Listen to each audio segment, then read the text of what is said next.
Mum, I've got to go. A customer's just walked in. Speak later. Love you. The lovely Chloe, thought Helen, wasting her first-class Cambridge degree in classics by working in a charity shop in Bristol. Her social conscience and a passion to save the world from environmental collapse meant that she recycled everything, even earbuds if she could.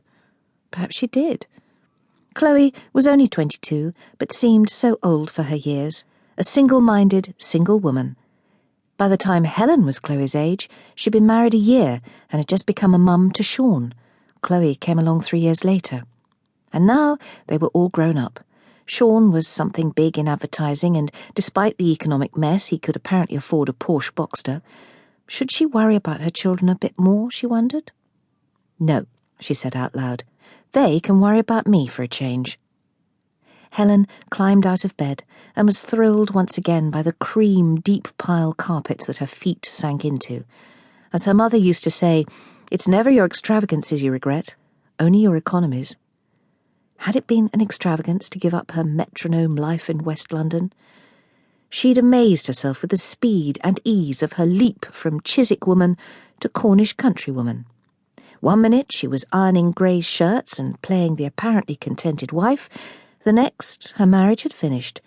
It was almost like a film. They met, they married, they had a family, they had problems. He apologised, she endured, they became friends, they separated, credits roll, the end, go home. But home was no longer the London house where she'd raised a family, but a wonky-walled cottage called Gull's Cry in the village of Pendruggan. How Gray would hate it. The house was not built for anyone over 5'6". He would need to wear a crash helmet to avoid serious head injury.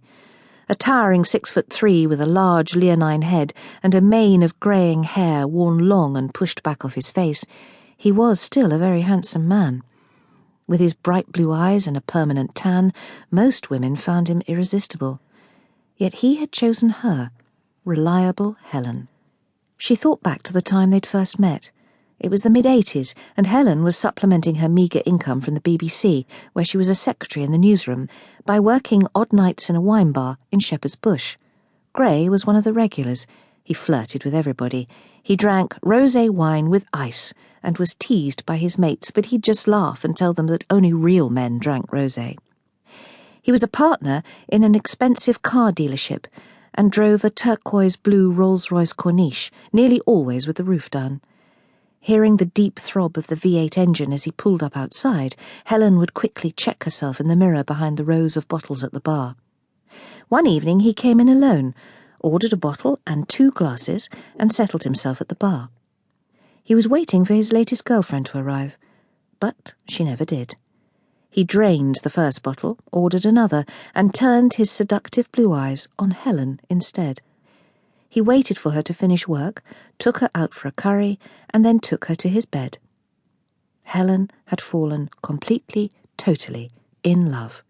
Sure, she'd had a couple of boyfriends before, but no one had ever made her feel so sexy and protected. Gray, who hated his real name, Graham, liked her lack of sophistication and her dogged adoration. 2 months after their first night, Helen had missed a period. She told Gray, who immediately went AWOL, leaving Helen to a fortnight of blind panic. Should she tell her widowed dad?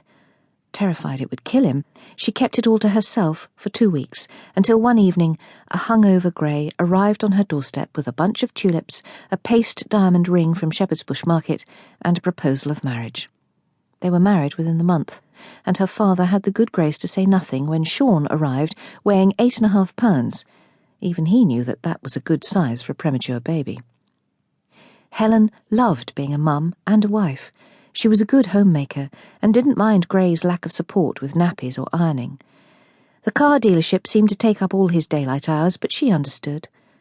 When Chloe arrived, they moved from Gray's flat to a 4-storey Edwardian townhouse just off the Chiswick High Road. It had a good-sized garden which she filled with spring bulbs and summer flowers.